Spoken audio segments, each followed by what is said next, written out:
Hello, everyone. This is Parrish Alford with the Daily Journal. I'm joined by Logan Lowery, our Mississippi State beat writer, and this is Double Coverage, a production of the Daily Journal. We're going to talk all things Mississippi State and Ole Miss for the next half hour or so. Logan, how are you, man? Hey, doing good, Parrish. It's actually been a kind of a slow week so far this week. I mean, it's no home games really. I mean, no home games until Saturday. So I'm going Saturday to Saturday without actually covering a game. So it's a lot of previews and a lot of feature type stuff this week. So it's kind of been nice not to have to run up to the school every day. But I've had to go up there a couple times for some press conferences, and I've got a couple more press conferences to go to tomorrow. But it is nice to kind of get a little bit of a break. Well, your team figured out how to win on the road last night. We'll talk about that in just a moment. We'll hit some other topics too. Hey, folks, before we get deeper into the program, I want to remind you about a couple of other podcasts to be on the lookout for. Be sure to check out The Memo, our news podcast, all things Northeast Mississippi. That comes to you every Wednesday and Friday.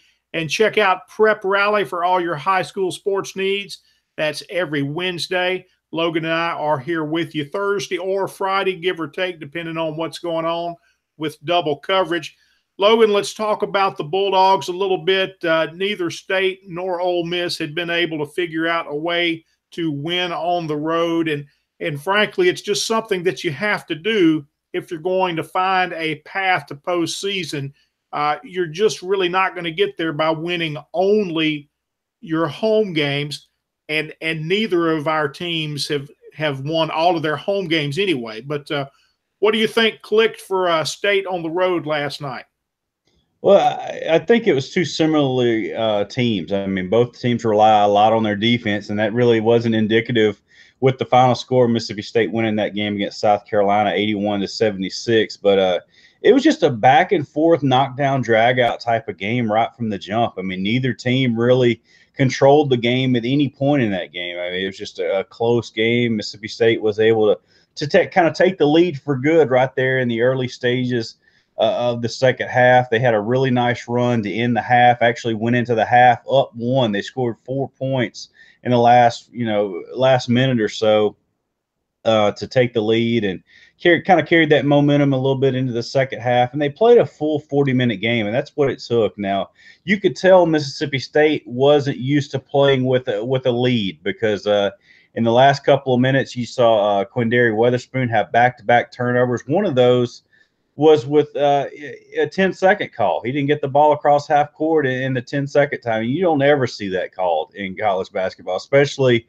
in the waning minutes. And they actually went back and showed a replay of that, and it was the correct call. He just didn't get – he was kind of lackadaisical about getting the ball across half court, and was just about a half a second too slow getting it across there. And he turns it over a big and then you had Lamar Peters right there at the very end. Mississippi State, I think, was holding on to a 5-point lead, I believe it was, and Lamar Peters fouls on a three-pointer in the last couple of minutes. So they just had a real struggle right there at the very end, kind of protecting the lead. I mean, it looked like they had the game in the bag, and they were trying to give South Carolina every opportunity to get back in the game. And Eric Holman was kind of able to seal the game there with a couple of late free throws, and he had a big dunk there at the very end to kind of put the game away. But it wasn't easy by any stretch of the imagination, but Mississippi State finally got it done. It was actually their first road win in a full calendar year. They hadn't won since last January. So, it was a big win for them. They've kind of let some games slip away late. I mean, you saw the Ole Miss game. Mississippi State should have won that game. They should have beaten Auburn here at home, and let that game slip away. Probably played their best half of basketball that first half against Auburn, and then it was complete opposite right there in the second half. So, it's just kind of one of those situations. The Alabama game comes to mind. State played so poorly to start that game. Ended up, I think they were down 18 at one point, maybe even 20. Came back and tied that game in Tuscaloosa, and didn't block out there at the very end. And Alabama got a stick back, ended up winning that game. But they were finally able to win that game against that elusive road win. They were finally able to get that. Now the Mississippi State's won back-to-back games, and that's the first time they've done that in conference play in quite some time. They were able to knock off Missouri this past Saturday at home, and they've got a little bit of momentum. And they come back home again this weekend. They've got Georgia playing in the Hump this weekend. Should be a pretty good crowd on hand. Everybody was waiting on this Mississippi State team to start winning some ball games, and they've won 2 straight now. Just judging by the Twitter buzz, it seems like this team's got a little bit of traction, a little bit of attention now, and we'll have to kind of see how that does with the fan turnout, which hasn't been very good for men's basketball this year. Just hasn't been able to get the attention of the fan base, and maybe they've gotten that now, and we'll have to kind of see what the turnout is on Saturday. Well, winning on the road is not an easy thing, and it's harder this year in the SEC because the teams are better. The SEC really has worked so long on trying to improve men's basketball, and the numbers indicate that that's what's going on, and you can see that the play is better. So obviously, it's going to be more difficult to win on the road. Ole Miss hasn't managed to do that yet. The Rebels are 11-11 now, going to Tennessee on Saturday. They're coming off a Tuesday night loss at home, 79-70 to Auburn. Of course, Auburn is the class of the league this year. They are just 2 games out in front, at least in the standings, and just on a roll and playing well. Very physical and athletic team. So it was a good team that the Rebels lost to. They had chances to win, but you can't win when you go through periods of time, just periods of non-production. And the Rebels are a point back with about 8 or 9 minutes to go, and then they have 5 straight empty trips. And Auburn didn't explode and really take over the game at that time, but they really began to assert themselves more, and they set themselves up to eventually build the lead to 15 points. But while the Rebels couldn't get anything going on the offensive end, Auburn scores with a putback. Auburn scores with a backdoor cut when Mustafa Haran lost his defender. Haran hits a mid-range jumper. Bryce Brown knocks down another 3. Brown finished with 23 points. Haran 16 for Auburn. And gradually the Tigers got that lead up. And even though the Rebels played well at home, as they have done most of this season, especially in conference play, it just wasn't enough. Auburn was clearly the better team. So another RPI opportunity game slips through the grasp of Ole Miss.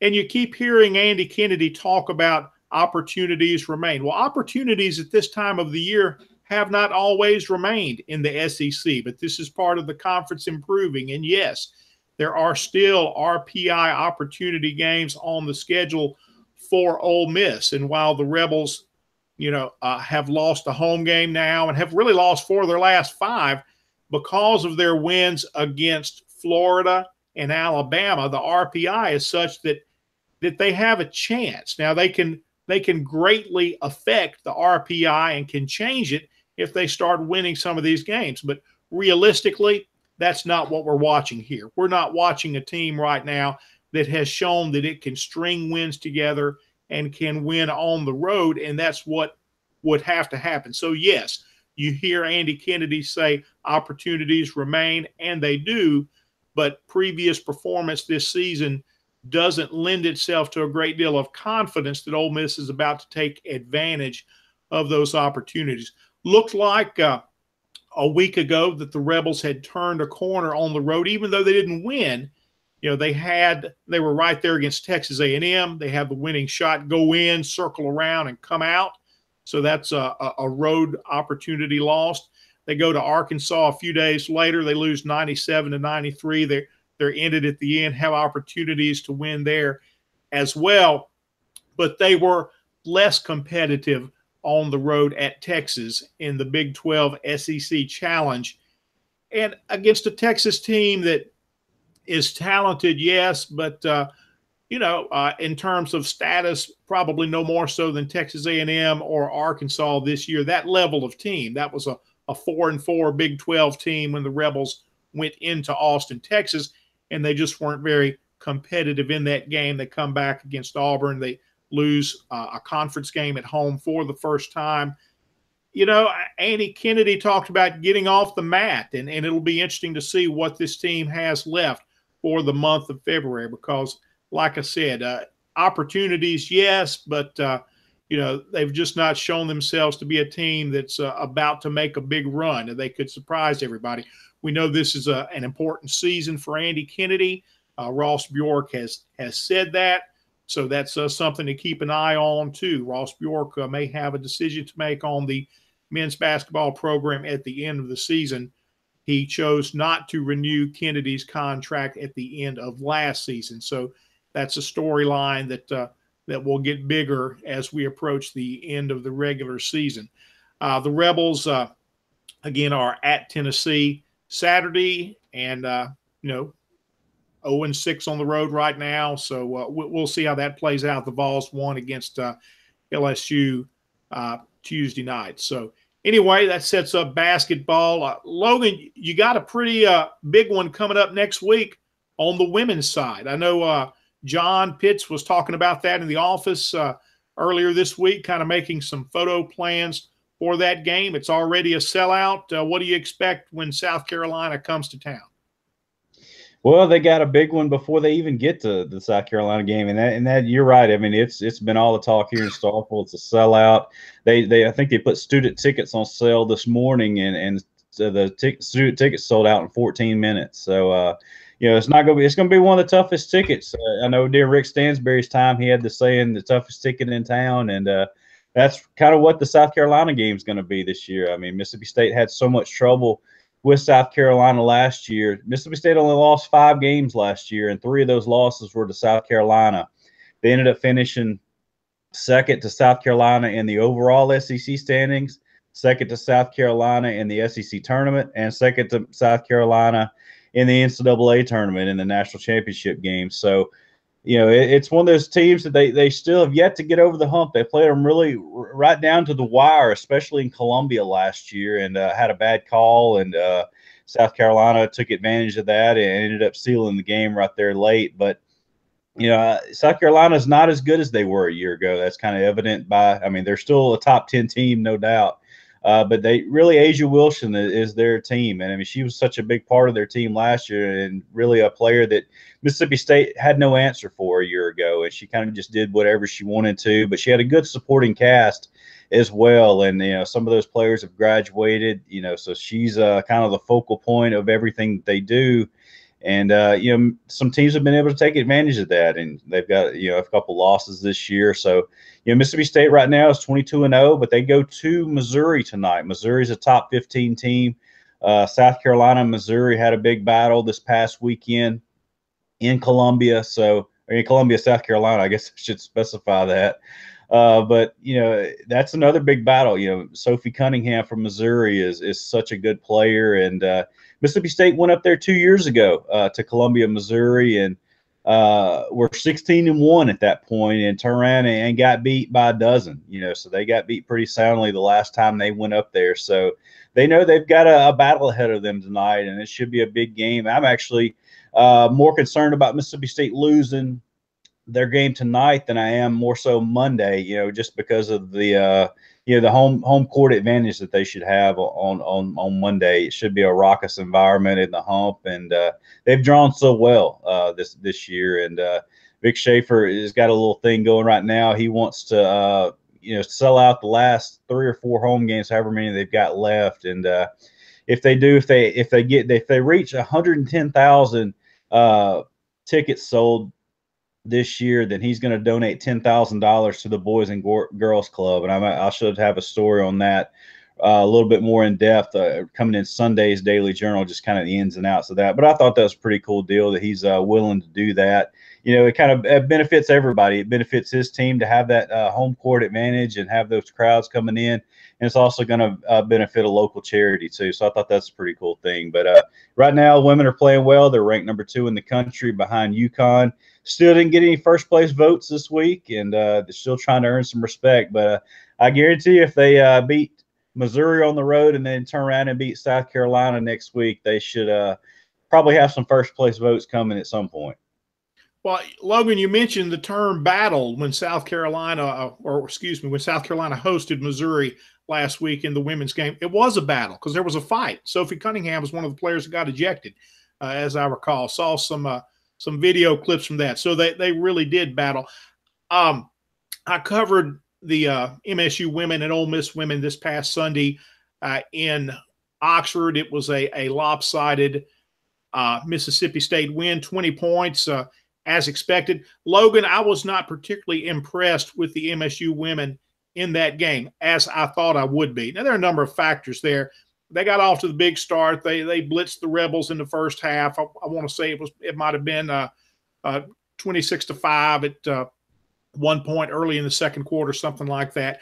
But after that first quarter, it was mostly almost on even terms. I want to say State was able to extend the lead maybe by 5 points over the remainder of the game.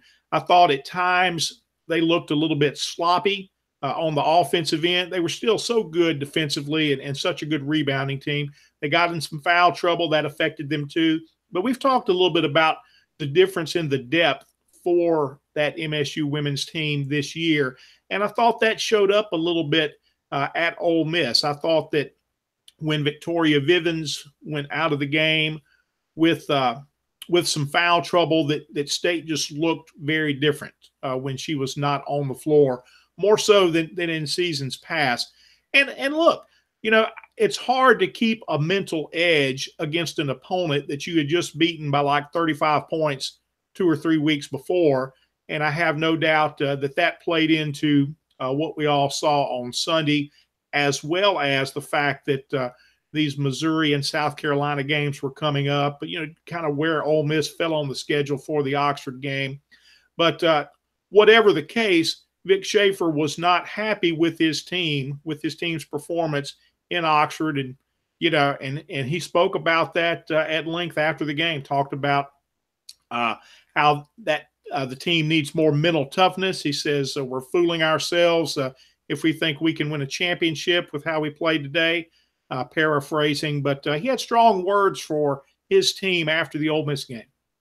Yeah, and he usually does. He's never happy with the way that they play. But you're right. I mean, anytime you take Tierra McCowan and Victoria Vivians off the floor, that's they become a different team. And I mean, McCowan is averaging 19.9 points right now. Victoria Vivians is averaging 19.6 points per game. So, that's 40 points right there off the board if you can get those two in foul trouble. And that's something Ole Miss was able to do.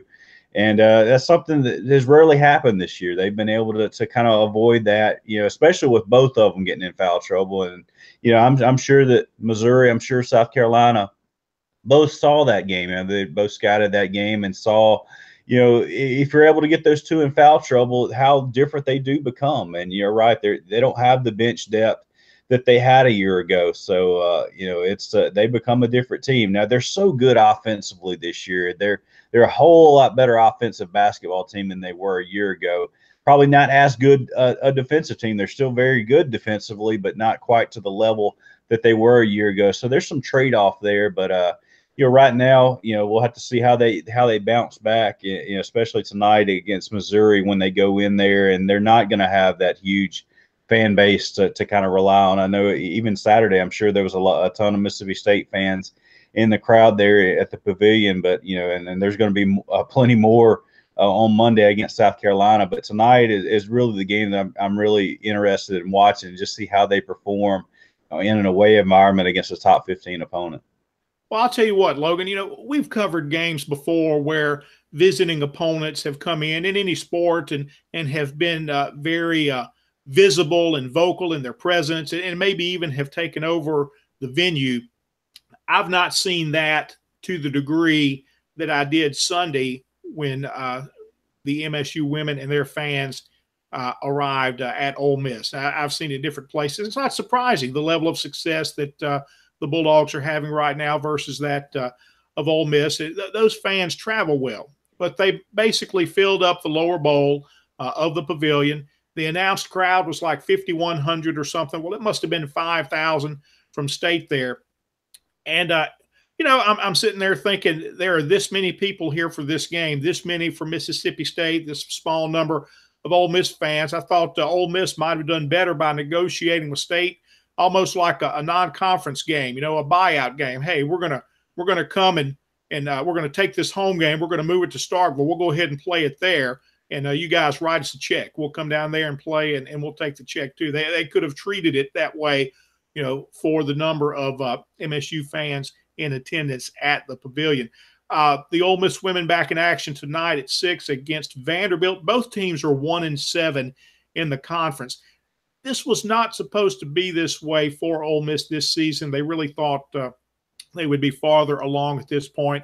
They really are missing their guard, Chandrika Sessoms, who went out with the ACL tear in the non-conference season. But you've got to be a little more than one player. This is kind of exposing depth and age in some areas too, but you've got to be able to overcome the loss of one player better than this Ole Miss women's team has been able to do. Now, they've struggled with ranked opponents. They played Tennessee to within 10 points on the road. That was kind of a win. The other ranked opponents, South Carolina, Mississippi State, Missouri, they've all been deficits of 19 points or more. You've got to find something that you can do, but this team really lacks some athleticism with Sessoms out. They've got a very good player with Medina Muhammad. Freshman center Promise Taylor is coming on, 9.5 points, 6.4 rebounds a game. She has a lot of awareness and savvy around the basket. She's a good player, makes good decisions with her steps and her movements, but just the quickness and athleticism is really not there right now across the board with this Ole Miss team, with the exception of just a few spots. They're getting some production out of Alyssa Austin now, who's moved into the starting lineup after the Sessoms injury. But across the board, just not as athletic as they need to be.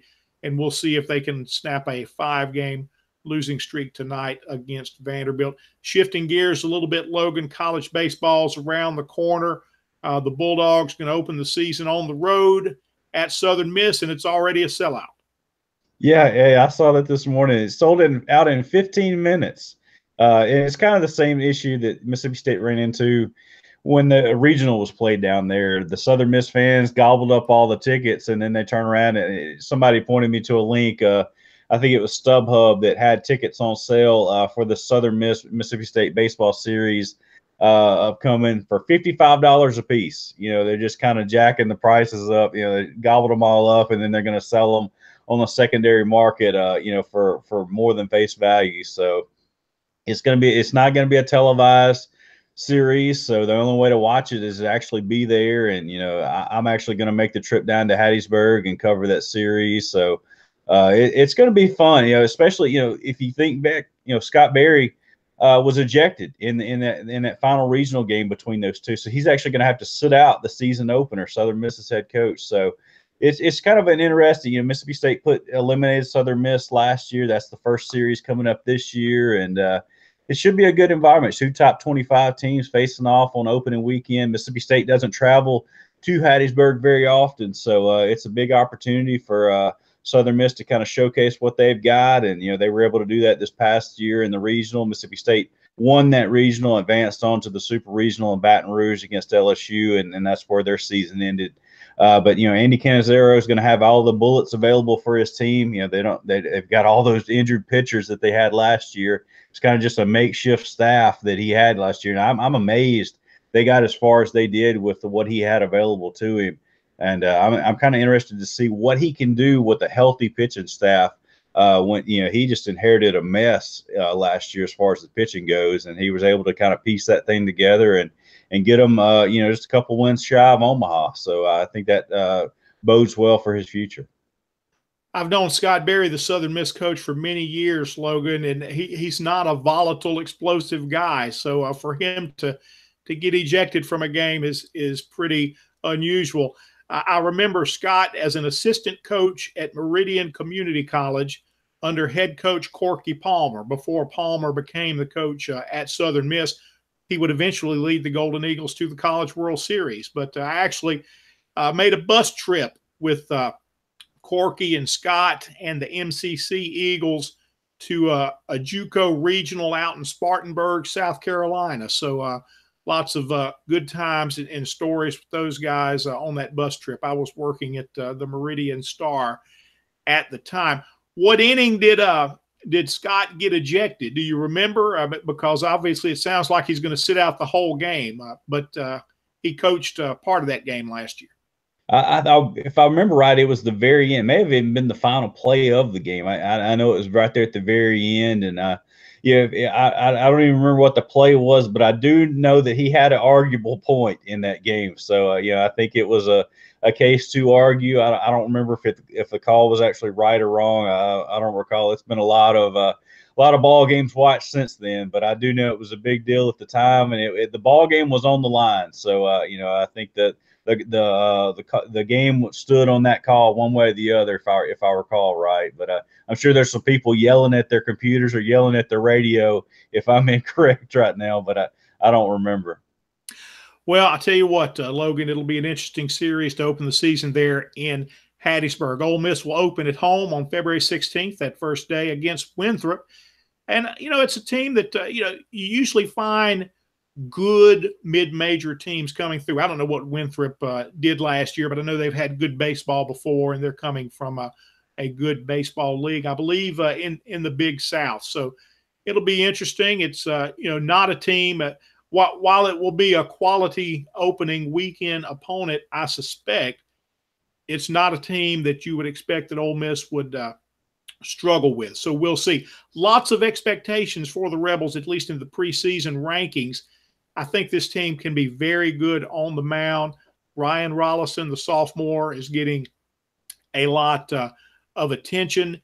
And, he had a good freshman season. 6-3, 3.5 ERA, kind of, broke into the lineup, broke into the rotation later in the season. A lot of expectations for him. Baseball America ranks him the number 4 major league prospect in the SEC, and he is a draft eligible sophomore. Usually these guys, have to stay until after, their junior season before they can be drafted, but that's not the case.